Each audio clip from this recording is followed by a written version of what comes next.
बिस्मिल्लाहिर्रहमानिर्रहीम। अस्सलाम वालेकुम नाज़रीन, आज से 4 दिन पहले मैंने एक व्लॉग किया था। एक वीडियो में मैंने कुछ तज़किया किया था, कुछ खदशात ज़ाहिर किए थे, कुछ हकीकत आप लोगों को बताने की कोशिश की थी। लेकिन मुझे इस चीज़ का बिल्कुल अंदाज़ा नहीं था कि 2 दिन के अंदर अंदर मेन स्ट्रीम के ऊपर मेरी उस खबर की तस्दीक हो जाएगी। जो बातें मैं की थी वो सच साबित हो गई। मुझे इस चीज़ का अंदाज़ा नहीं था। नाजरीन, सबसे पहले मैं आप लोगों को वो अपना वीडियो क्लिप सुनाता हूँ कि मैंने क्या कहा था। उसके बाद मैं आप लोगों को बताऊंगा कि मेन स्ट्रीम में वो मेरी बात सच साबित कैसी हुई। सबसे पहले वो मेरी वीडियो क्लिप बात करते हैं कि जो स्टेट बैंक को IMF के हवाले किया है। ये जो टीवी में जाए बैठ के नून लीग वाले, पीपल पार्टी वाले और PTI वाले बैठ के जो एक दूसरे के ऊपर तोपे चलाते हैं और हम उनके प्रोग्राम सुनते हैं और उनसे लड़ते हैं कि नहीं यार PTI हुकूमत सही है, इसने सही दबा के रखा हुआ है पोजीशन को, नहीं जी PDM बहुत अच्छी है, पीपल पार्टी बहुत अच्छी है, इन्होंने PTI को दबा के रखा हुआ है। रब्बे काबा की कसम के ये सिर्फ टीवी में बैठ के हम लोगों को बेवकूफ बनाते हैं। ये एक ही हैं। ये IMF की शर्त हो, FATF का बिल हो, कोई भी मुल्क के खिलाफ मुल्क की इज्जत को खाक में मिलाने के लिए कोई भी बिल हो तो ये लोग मुत्तफिक हैं। ये सिर्फ हमको बेवकूफ बना। इससे पहले कि मैं आप लोगों के सामने कुछ सबूत रखूं, नाज़रीन मेरी आप लोगों से गुजारिश है कि अगर हो सके तो मेरे चैनल को सब्सक्राइब कर देना। अगर आप फेसबुक में देख रहे हैं तो उसे फॉलो भी कर देना। नाज़रीन, उस वीडियो में मैंने कहा था कि जो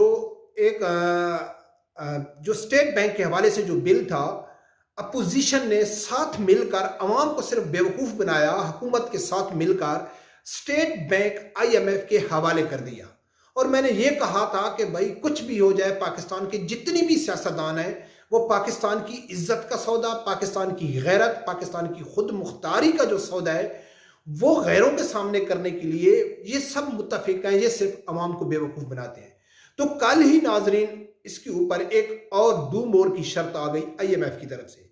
यकीन माने नाजरीन कि वो मैं आप लोगों के सामने क्लिप रखता हूँ। वो वैसे तो बहुत लंबा है, बहुत सारी उसकी शर्तें हैं, लेकिन उसके अंदर जो अहम शर्तें हैं खासकर उलमा कराम के हवाले से वो भी आप लोगों के साथ उसको पूरी डिटेल में बताऊंगा कि उसने IMF ने क्या कहा है। जो ही स्टेट बैंक उसके हाथ में आया तो उसने पाकिस्तान को क्या कहा है। अब पाकिस्तान कोई फैसला अपनी मर्जी से नहीं कर सकता। सबसे पहले सुनो कि IMF ने मजीद क्या शर्तें रखी हैं पाकिस्तानी गवर्नमेंट को। हुए IMF ने डू मोर का मुतालबा किया है। उधर हुकूमत ने स्टेट बैंक की खुद मुख्तारी का बिल पास कराया। उधर IMF ने स्टेट बैंक को तामीराती सरगर्मियों पर इकदामात वापस लेने का मुतालबा कर दिया है। यही नहीं बल्कि ज़राए की तरफ से सामने आने वाली तफसीलात के मुताबिक IMF ने हुकूमत पाकिस्तान को हिदायत जारी करते हुए कहा है कि डायरेक्ट टैक्सेस की मद में 529 अरब रुपए वसूल किए जाएं, सेल्स टैक्स की मद में 518 अरब रुपए वसूल किए जाएं और 50 अरब की एक्साइज और 58 अरब की इजाफी कस्टम ड्यूटी वसूल की जाए। ये कहा जाए कि हुक्म दिया गया है, ये गलत नहीं होगा।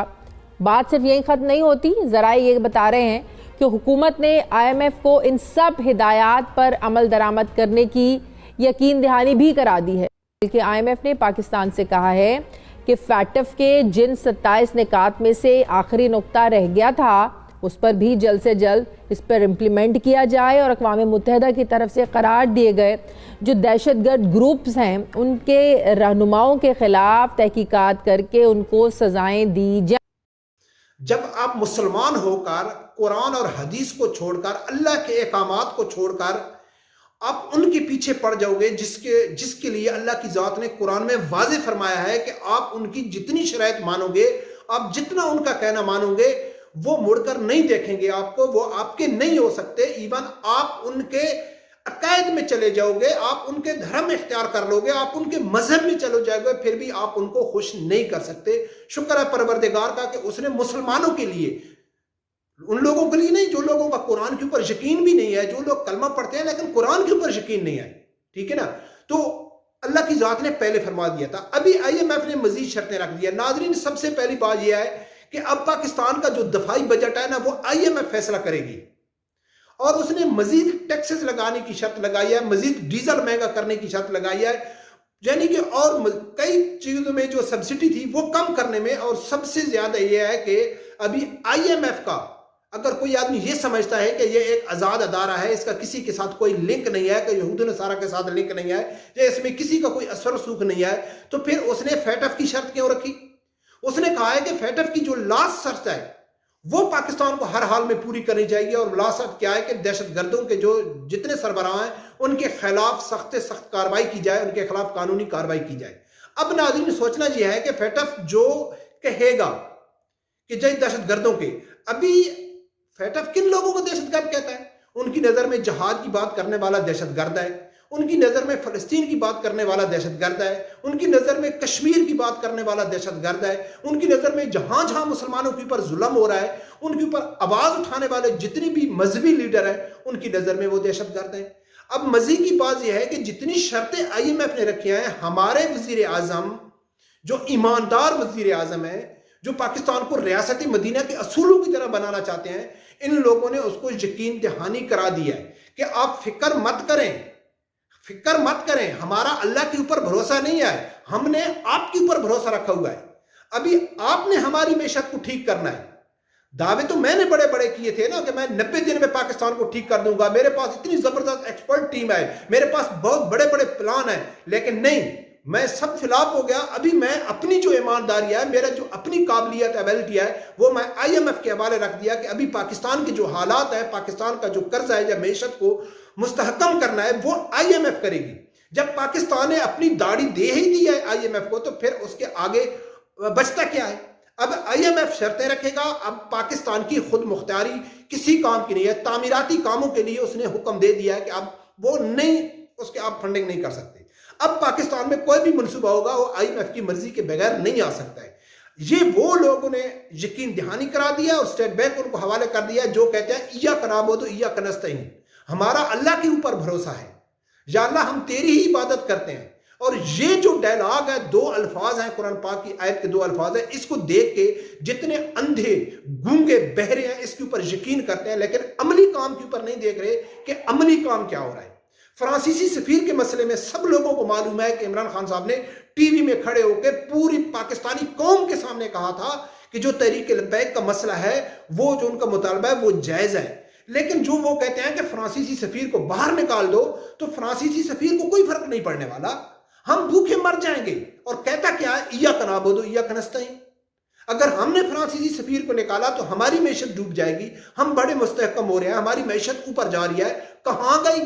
اس کے بعد فرانسیسی سفیر کو نکالنے کا جب مسئلہ ہوتا ہے، اس کے بعد کتنی شرائط ان لوگوں نے IMF کی مانگی ہے، کتنے بار IMF کے پاس گئے ہیں۔ ابھی تو انہوں نے چائنا میں، قزاقستان میں، روس میں بھی انہوں نے بھیک مانگنا شروع کر دیا ہے۔ ابھی 1000 ارب ڈالر کی جو قسط ملی ہے IMF کی طرف سے، وہ بھی بھاری شرائط میں ملی ہے۔ اور پاکستان کے حکمرانوں نے کہا ہے، کن حکمرانوں نے؟ جو سچے ہیں، ایماندار ہیں، مخلص ہیں، کرپٹ نہیں ہیں، انہوں نے کہا ہے کہ آپ فکر نہیں کرو ہمارے آقا، ہم جس مقصد کے لیے ہم کو لایا گیا ہے ہم آپ کی وفاداری پوری کریں گے۔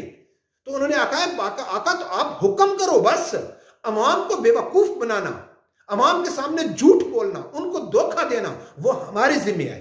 ہم ان کو کیسے بے وقوف بناتے ہیں، کیسے ان کو دھوکہ دیتے ہیں، کیسے اس کو اندھیرے میں رکھتے ہیں، کیسے ٹی وی میں آ کے کچھ بولتے ہیں اور آپ لوگوں کے ساتھ معاہدہ کچھ کرتے ہیں، وہ ہماری ڈیوٹی ہے۔ بس آپ حکم کرو، ہم آپ کے حکم کی تعمیل کریں گے۔ یہ ہے پاکستان کے سب سیاسی حکمران۔ اب دیکھتے ہیں نا کہ جو شرائط IMF نے رکھی ہے، کیا اپوزیشن اس کے اوپر سیاست کرتی ہے؟ کیا پیپل پارٹی، نون لیگ، PDM اس کو نہیں؟ کیونکہ یہ سب ایک ہی ہیں، سب لوگوں نے متفقہ طور پر کیا ہے۔ تو اب بے وقوف کون بن رہا ہے؟ آپ بن رہے ہیں، ہم بن رہے ہیں، اور ہم کہتے ہیں کہ نہیں جی عمران خان صاحب چینج لے کے آئے گا، نواز شریف لے کے آئے گا، زرداری لے کے آئے گا، نہیں لے کے آئے گا۔